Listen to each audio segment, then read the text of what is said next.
우리는 이제 팔복의 7번째 복으로 주고들었습니다. 화평하게 하는 자는 복이 있나니 그들이 하나님의 아들이라 일컬음을 받을 것입니다. 오늘 온 나라가 혼란과 전국의 또 불안정들이 지금 곳곳에서 일어나고 있는 이 시기에 화평하게 하는 자는 복이 있다. 이 말씀이 얼마나 적절성이 있고 우리에게 주는 교훈과 시사점이 있는지 너무나 하나님께서 오늘 이 말씀을 통해서 우리를 깨우치시기를 원하신다 하는 생각들을 말씀을 준비하면서 많이 해봤습니다. 나라가 많이 혼란스럽습니다.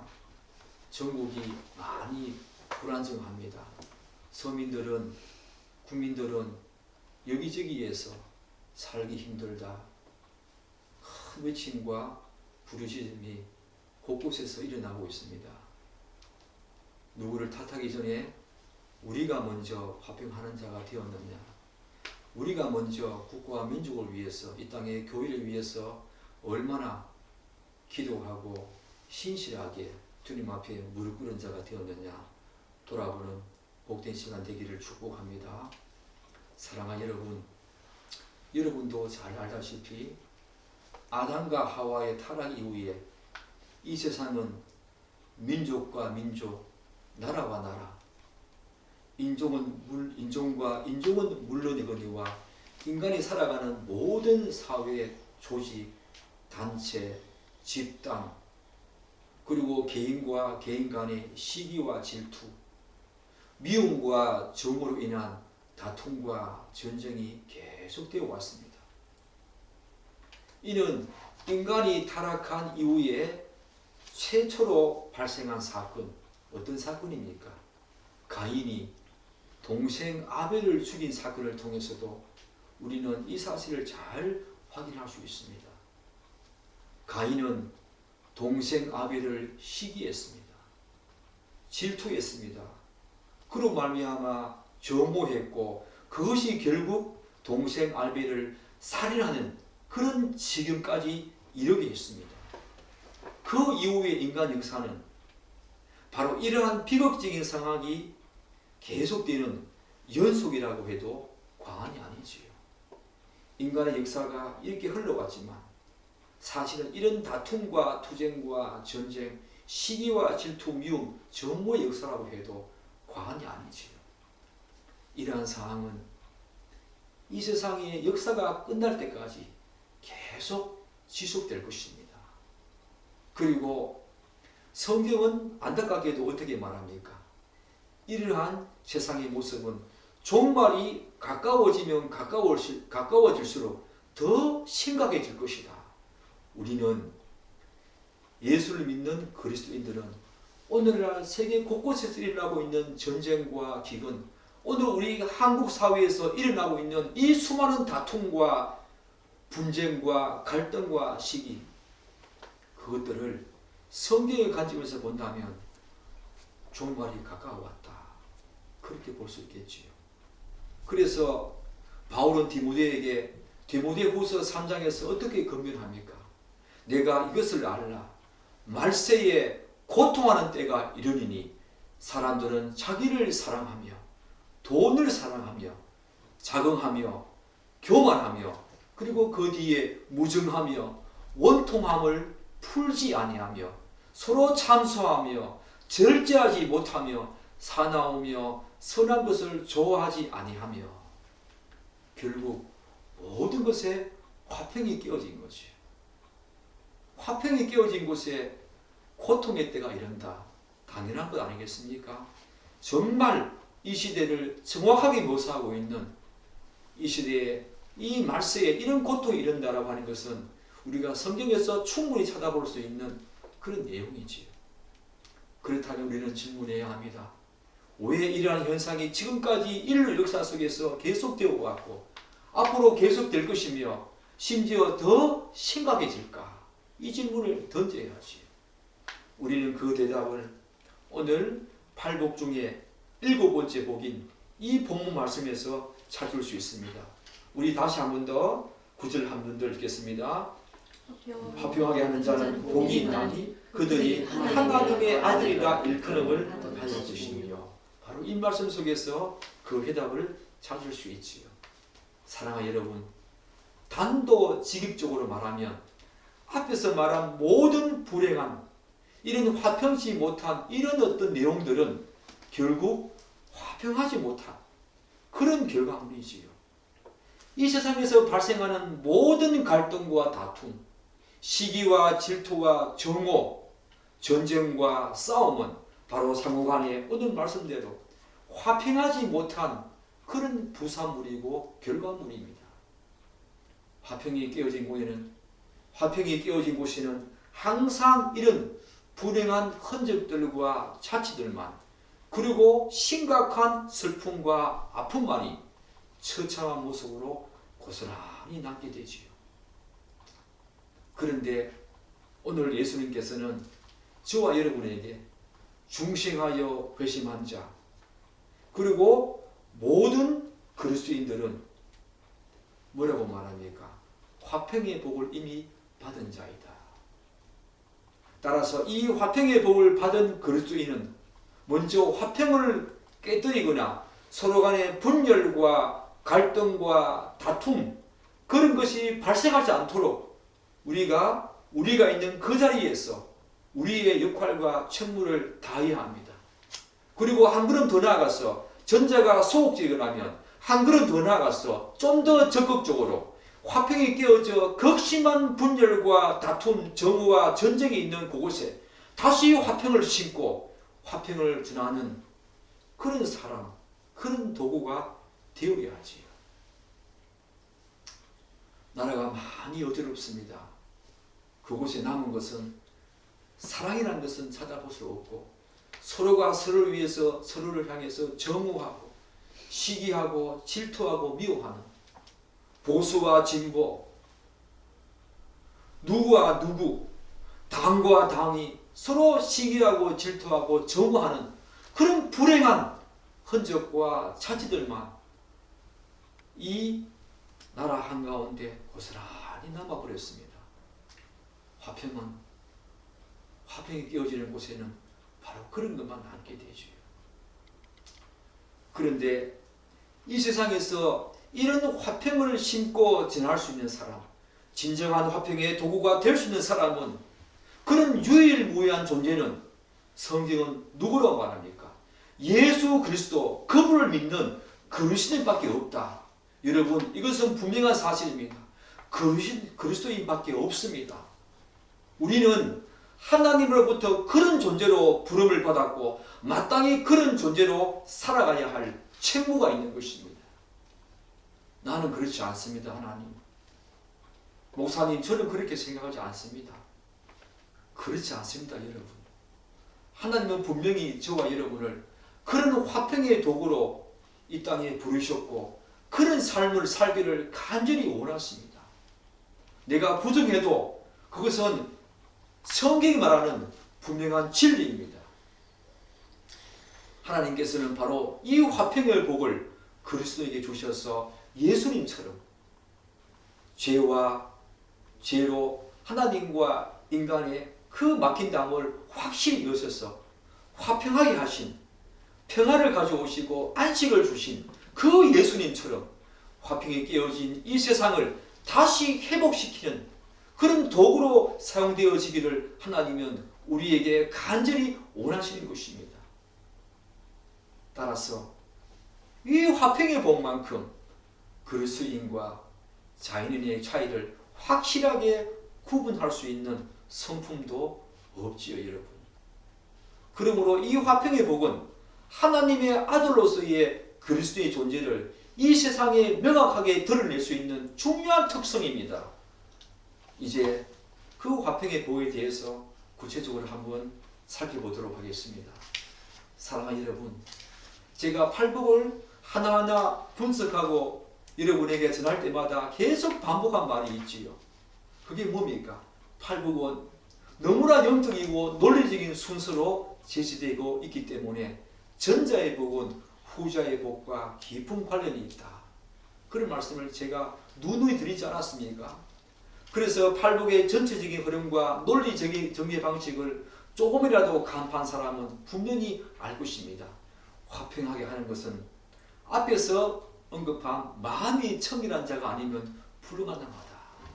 마음이 청결한 자가 되어야만 화평하게 하는 이 복을 누릴 수 있고 이 땅에서 그런 자로 살 수 있다는 것입니다. 왜 그렇습니까? 마음이 청결한 자 중요한 특징이 무엇입니까? 마음이 분할되거나 나뉘지 않는 것이요. 또한 그 마음에 거짓과 속임수와 간사함과 탐심의 탈을 서지 않는 사람이 마음이 청결한 자입니다. 잘 생각해 보십시오. 어떤 사람이 그의 마음속에 이런 거짓과 속임수 또한 간사함과 탐심의 탈을 쓰고 그리고 마음이 나누어진 상태에서 마음이 분할된 상태에서 어떤 사람을 대한다면 그것에 무슨 화평이 있겠습니까? 화평은커녕 오히려 갈등과 불화를 부추기고 조장하는 일만 생기지 않겠습니까? 이런 사실을 분명히 깨달은 야고보서는 그의 서신서에서 이렇게 말합니다. 야고보서 3장 17절과 18절은 오직 위로부터 난 지혜는 첫째가 뭡니까? 오직 위로부터 난 지혜는 성결, 즉 청결하고 그 다음에 화평하고. 정확합니다, 여러분. 우리의 마음과 우리의 몸이 성결하고 청결하고 깨끗하고 그 다음에 화평한다. 마음이 청결한 자가 분명히 화평한 자가 될 수 있습니다. 성경은 그렇게 말하고 있습니다. 그런데 여러분, 인간은 태어날 때부터 화평과는 거리가 먼 사람이지요. 여러분과 저는 본질적으로 화평과 거리가 먼 사람이었습니다. 왜냐하면 인간의 죄된 복된 죄된 본성 가운데서 가장 핵심적인 부분이 무엇입니까? 바로 자기 중심성입니다. 이기심입니다. 이기주의입니다. 이것은 누가 가르쳐 주지 않아도 죄된 본성을 가진 모든 인간은 누가 가르쳐 주지 않아도 서슴없이 그런 삶을 산다는 것입니다. 착한 행실과 거룩한 삶은 수많은 통로와 수단을 통해서 학교에서 가정에서 교회에서 그렇게 가르쳐도 그런 행위는 잘 살아내지 못하는데 이런 화평에 깨어지는 삶, 정오하고 시기하고 질투하고 이런 죄악된 본성을 드러내는 삶은 누가 가르쳐주지 않아도 자연스럽게 산다는 것입니다. 죄된 본성의 자녀는 결과물 아닙니까? 따라서 여러분과 제가 가장 싫어하고 가장 하기 힘든 부분이 뭡니까? 자기 자신을 부정하는 것입니다. 자아를 내려놓는 것입니다. 이게 가장 어렵고 또한 실천하기가 힘들다는 사실은 두말할 필요가 없지요. 그러나 사랑하는 여러분, 화평은 바로 기본적으로 자기 부정이 전제되지 않으면 불가능합니다. 왜냐하면 화평은 자기 권리와 유익을 기로한 채 다른 사람들의 유익과 요구와 권익을 인정해야만 그곳에 화평이 있기 때문입니다. 지금 대통령이 지금 탄핵되어 가지고 헌재로 지금 넘어가지 않았습니까? 헌재의 심판을 지금 기다리고 있습니다. 러시아와 우크라이나 한번 전쟁 보십시오. 하마스와 이스라엘, 헤즈볼라 전쟁을 한번 보십시오. 한치의 양보도 없습니다. 자신들의 유익과 권리만 주장합니다. 상대방의 그런 것들은 들은 채 하지 않습니다. 바로 이런 곳에 화평이 있겠습니까? 화평은 철저하게 자기가 부정되어야 합니다. 자기의 유익과 권리를 기로한 채 다른 사람들의 권리와 유익과 요구를 충분히 반영하면서 인정할 때에 그것이 화평의 sak이 나는 것이에요. 이런 분열과 이런 유익을 자기 유익을 계속 고집하고 자기 권리를 계속 고집하는 곳에서는 절대로 화평이 있을 수가 없지요. 이런 맥락에서 예수님께서는 오늘 우리에게 말씀하십니다. 화평하게 하는 자는 복이 있다. 사랑하는 여러분, 돈 많은 사람이 복 있는 것이 아닙니다. 여러분, 좋은 차 몰고 큰 집에서 높은 지위와 신분을 가진 사람이, 권세를 가진 사람이 복된 사람 아닙니다, 여러분. 오늘 예수님께서 말씀하신 것처럼 화평하게 하는 자, 그 자가 진짜 복이 있는 거지요. 그래서 오늘 저는 화평과 관련해서 두 가지 차원에서 한번 접근해서 살펴보고자 합니다. 하나는 자신이 다른 사람들과 화평하는 그런 문제이고, 다른 한 가지는 갈등과 불화를 겪고 있는 다른 사람들 사이에 우리가 어떻게 화평의 도구가 되는가, 이 문제지요.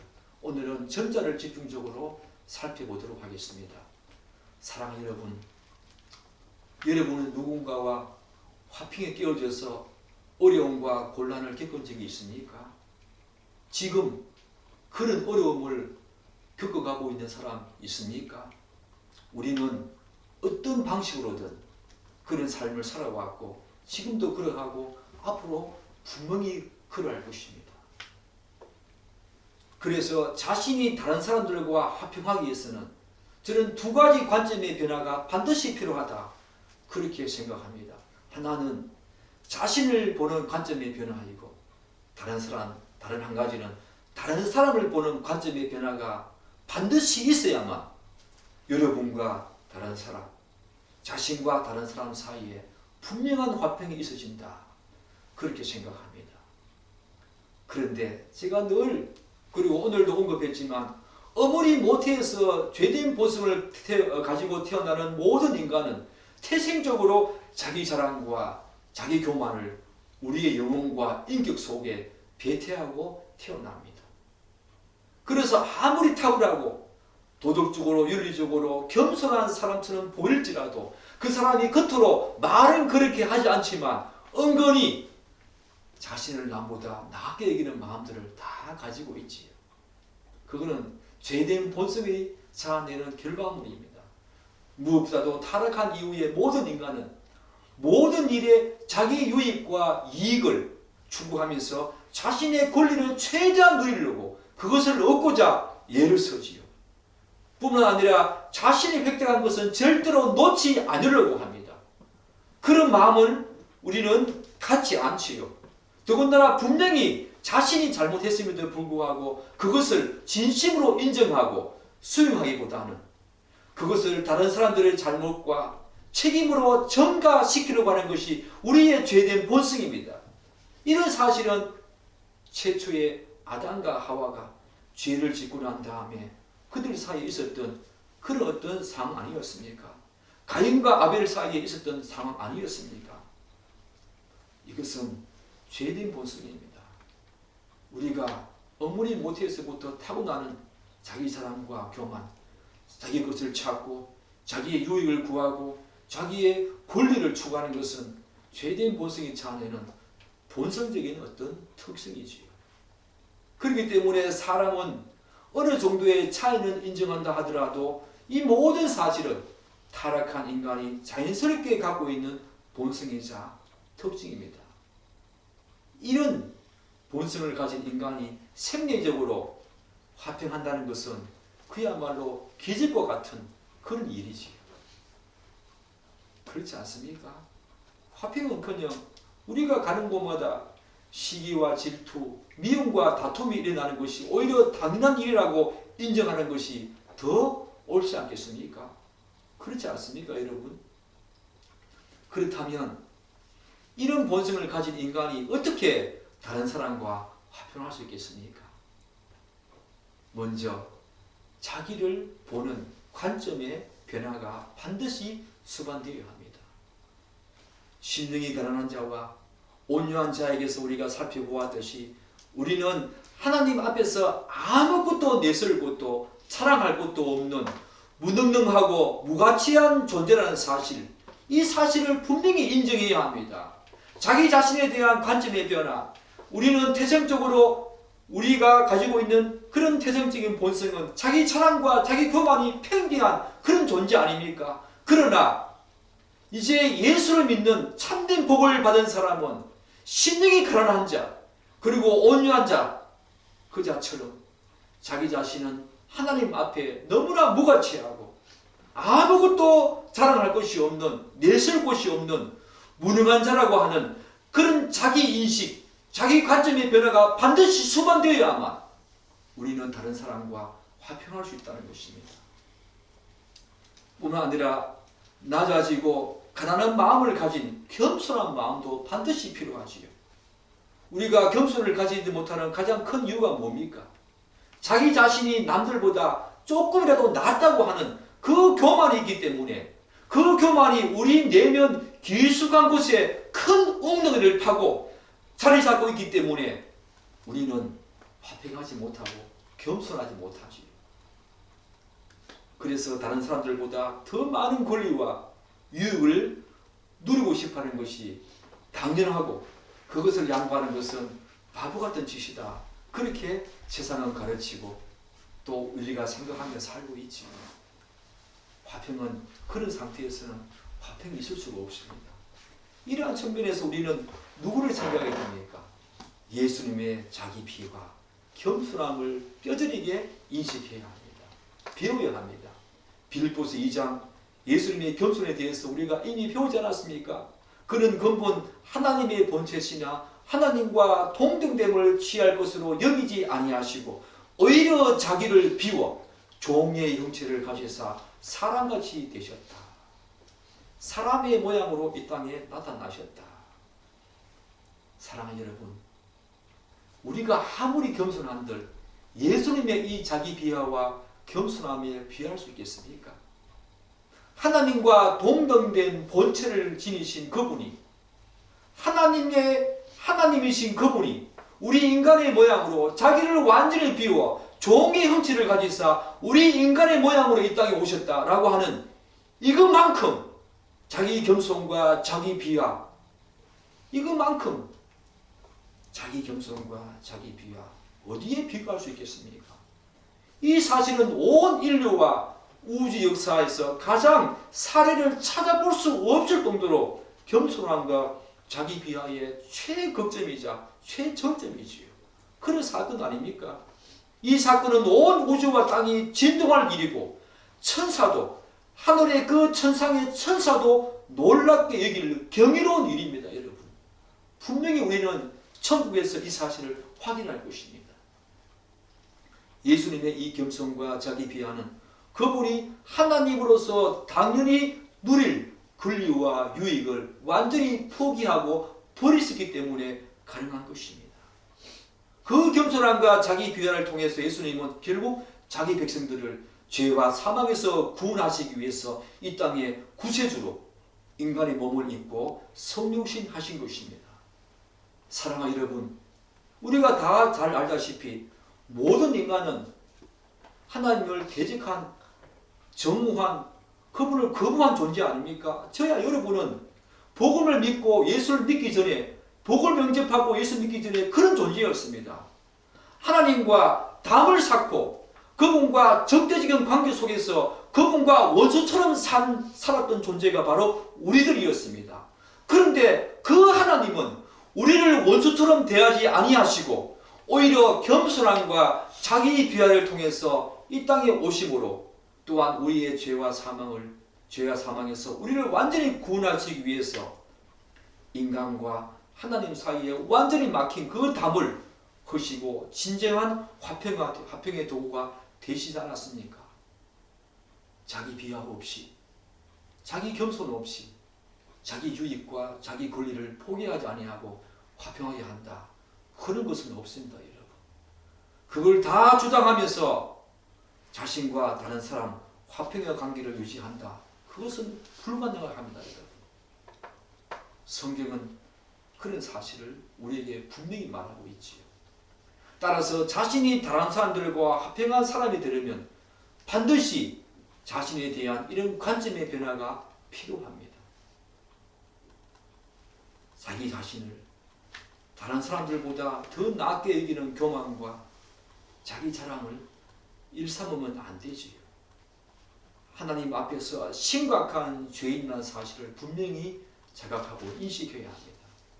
이 사실은 화평을 이루는데 너무 중요한 자기 인식이자 자기 자신에 대한 관점의 변화지요. 왜냐하면 이런 인식은 자신의 판단과 생각이 다른 사람들보다 더 옳고 합리적이며 더 타당하다는 생각을 일단 멈추게 하기 때문입니다. 이런 사람만이 다른 사람들과 화평할 수 있습니다. 이런 사람은 결과적으로 자신의 유익과 권리만을 내세우지 않고 다른 사람들에게 유익과 권리를 듣고 충분히 고려하면서 모든 일을 판단하고 또한 어찌하면 모든 일에서 다른 사람들과 화평할까 이런 고민을 하게 되지요. 사랑하는 여러분, 또다시 예수님께 한번 돌아가 봅시다. 예수님을 또다시 한번 바라봅시다. 예수님께서 십자가에 달려 죽으실 때 자신의 권리를 주장하지 않았습니다. 엘리 엘리 라마 사막다니 나의 하나님 나의 하나님 어찌하여 나를 버리시나이까 라고 절규하시면서 하나님의 완전한 버리심을 당하셨지만 그분은 하나님의 아들로서 자신이 충분히 누릴 수 있는 권리와 특권을 주장하지 않았습니다. 그렇게 할 수 있었지만 그렇게 하지 않았습니다. 왜 그렇습니까? 자신과 자신이 하나님과 인간 사이에 화평의 도구가 되기를 간절히 원하셨기 때문입니다. 사랑하는 여러분, 그렇습니다. 그리스도인이 예수님처럼 화평의 도구가 되어서 다른 사람들과 화평하려면 우선적으로 자신의 권리와 유익을 구하는 것을 멈춰야 합니다. 자신의 특권을 내려놓을 수 있어야 합니다. 그런데 어떤 사람이 그렇게 할 수 있습니까? 바로 자신에 대한 관점이 완전히 변화된 사람. 나는 저 사람보다 나은 사람이 아니야. 교만하고 자기 자랑으로 가득 차 있던 자신을 내려놓아야 합니다. 나는 심령이 가난한 자야. 나는 온유한 자야. 나는 하나님 앞에 아무것도 내세울 곳이 없는 그야말로 타다 남은 나무 조각보다 더 못한 그런 무능하고 무가치한 존재야 라고 하는 이 사실을 분명히 인식하고 있어야 합니다. 사랑하는 여러분, 이것이 여러분에게 어떻게 들립니까? 나는 그런 존재는 아닌 것 같다. 타다 남은 나무보다 못하다. 하나님 앞에 아무것도 내셀 곳이 없는 너무 무가치하고 무능력한 존재다. 사랑하는 여러분, 그렇지 않습니다. 예수를 진정으로 만나보니 제 자신은 주님 앞에 그런 고백을 수백 번 할 수밖에 없었습니다. 진실로 그렇습니다. 진짜 화평하게 하는 달은 바로 그러한 자기 변화, 자기 자신에 대한 관점의 변화가 반드시 있어진다는 것입니다. 사랑하는 여러분, 그런데 이 자기 자신과 다른 사람들과 자기 자신이 화평하려면 또 다른 관점의 변화가 있어야 합니다. 어떤 관점의 변화입니까? 바로 타인에 대한 관점의 변화도 반드시 수반되어야 합니다. 이 말이 무슨 말입니까? 우리는 자신의 잘못과 실수에 대해서는 관대합니다. 반면에 다른 사람에 대해서는 훨씬 더 엄격하고 준엄한 잣대를 들이대면서 적용하는 경향이 있지요. 여러분도 그렇지 않습니까? 그래서 다른 사람들의 그런 행위에 대해서는 참지 못하고 분을 발합니다. 화를 냅니다. 갈등과 불화를 야기시킵니다. 그리고 다른 사람들이 자신의 마음을 상하게 하는 말과 행동을 했을 때에 곧바로 화를 내거나 노를 바라기도 하지요. 이런 우리의 성정을 간파한 야고보서는 우리에게 어떻게 말해줍니까? 내가 내 사랑하는 형제들아 너희가 알지니 사람마다 듣기는 속히 하고 말하기는 더디하며 성내기도 더디하라. 사람이 성내는 것이 하나님의 의를 이루지 못한다. 너무나 정확한 말씀 아닙니까? 저는 아내에게 내가 갖고 있는 비밀 거의 없지만 잘 말하지 않습니다. 그리고 아내에게 여러 사람의 이야기를 가끔 들을 때 있습니다. 다른 사람들에게 말하지 않습니다. 좋은 이야기면 다른 사람들에게 말을 하지만 그렇지 않은 이야기는 가급적 말을 하지 않으려고 합니다. 오늘 야고보서가 어떻게 말합니까? 다른 사람들을 너희가 분명히 알지니 듣기는 속히 하고 말하기는 더디하라. 사람이 성내는 것이 하나님의 의를 이루지 못한다. 우리가 이런 것이 없기 때문에 화평하지 못하지 않습니까? 그렇다면 우리를 함부로 대하고 마음의 상처를 주는 다른 사람들을, 그들의 말과 행동에 대해서 우리는 어떻게 대처해야 합니까? 그냥 화를 내야 됩니까? 노래를 발해야 됩니까? 성을 내야 됩니까? 그럴 때가 있지요. 심지어 때로는 그들의 말과 행동은 다분히 악의적인 의도가 있을 때가 있습니다. 그리고 우리가 생각하는 그 이상으로 사악할 수 있습니다. 이런 상황에서 정말로 그들과 화평을 이룬다는 것은 너무 어렵고 힘든 일이지요. 죽을 만큼 힘든 일입니다. 그러나 성경은 그들과도 화평을 이루라고 분명히 선포합니다. 우리가 하나님께 원수되었던 우리가, 하나님이 그런 원수를, 우리를 사랑하셔서 이 땅에 예수 그리스도 그분을 화평의 제물로 삼은 것처럼 우리에게 원수 같은 많은 사람들에게도 화평을 이루라고 말을 합니다. 어떻게 해야 화평을 이룰 수 있을까요? 그것은 바로 그들의 실존, 타인의 실존에 대한 충분한 이해와 명확한 인식이 필요합니다. 뭡니까? 우리도 예수 믿기 전까지는 그들과 별반 다름이 없었기 때문입니다. 그들의 실존이 뭡니까? 그들이 어떤 상태에 있습니까?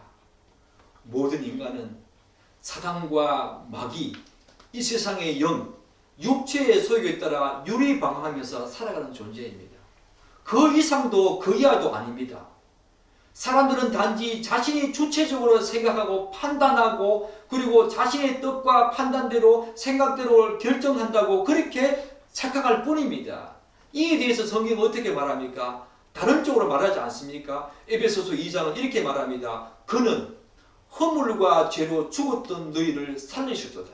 우리는 허물과 죄로 죽었던 존재입니다. 그때 너희는, 우리들은 그 가운데서 행하여 이 세상 풍조를 따르고 공중의 권세 잡은 자를 따랐으니 곧 지금 불순종의 아들들 가운데 역사하는 영이라. 그 영에 따라서 우리가 움직였을 뿐입니다.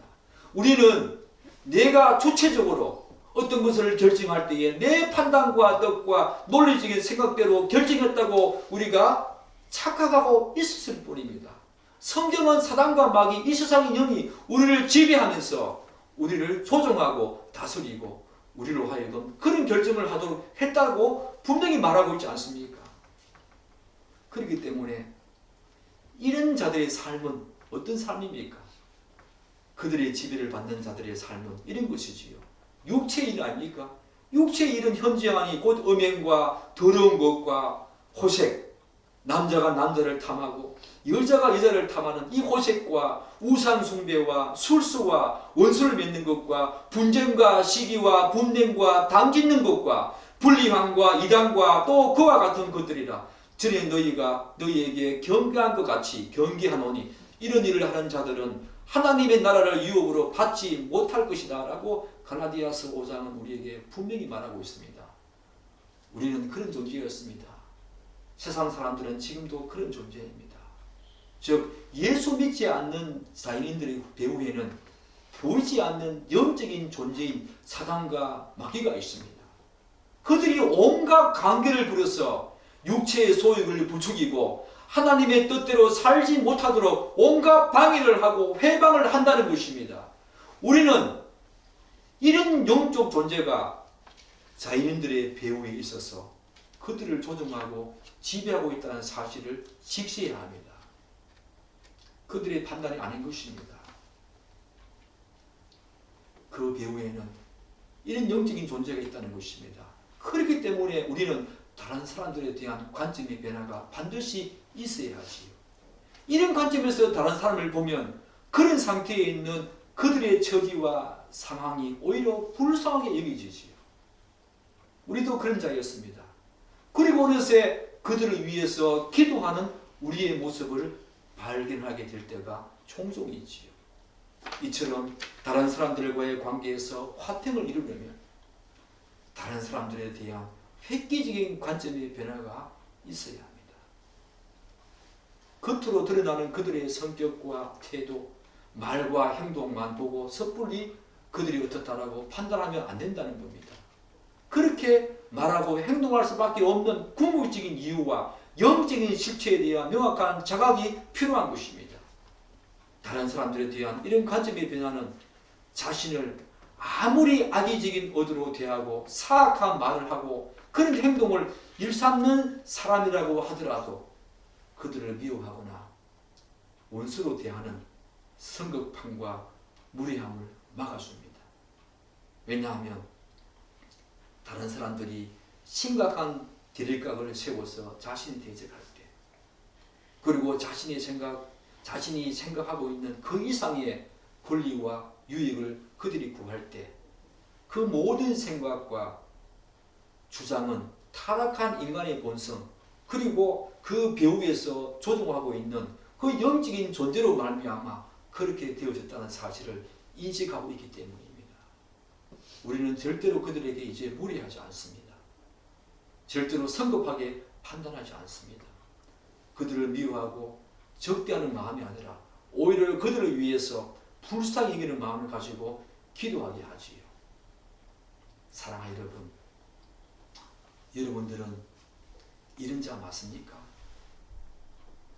오늘 세상 사람들 곳곳에서 어떻게 울부짖고 있습니까? 어떻게 아우성치고 있습니까? 화평이 깨어진 그곳에 고스란히 남아버린 슬픔과 불행한 흔적들을 붙들고 우리에게 뭘 요구하고 있습니까? 그리스도인들에게 뭘 요구하고 있습니까? 예수님께서는 화평하게 만들 수 있는 유일무이한 존재는 그 화평의 복을 받은 우리밖에 없다고 분명히 선포하고 있는데, 과연 여러분과 저는 그런 화평을 만드는 자이고 그런 화평을 전하는 자이고 깨어진 화평을 다시 회복시키는 그런 자로 지금 세상 곳곳에 세워지고 있습니까?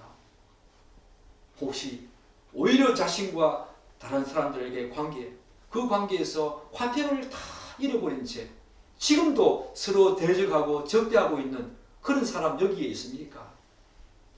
자신에 대한 관점의 변화가 분명히 필요합니다. 다른 사람들에 대한 관점의 변화가 분명히 필요합니다. 이제 여러분과 저에게 하나님이 말씀하십니다. 깨어진 세상에 화평의 도구가 되어라. 그것이 하나님이 여러분과 저를 이 땅에서 구원해 주신 중요한 목적이고, 또한 불러주신 하나님의 목적입니다. 그 은혜에 여러분과 제가 충실히 반응해서 이 아픔이 많은 조국 사회에 하나님의 화평의 도구가 되어서 우리가 가는 곳곳마다 다시 깨어진 것이 회복되어지고 봉합되어지고 깨매어지는 놀라운 역사가 여러분의 삶 속에 풍성히 일어나기를 기대하고 또한 기대합니다. 아멘. 기도하겠습니다.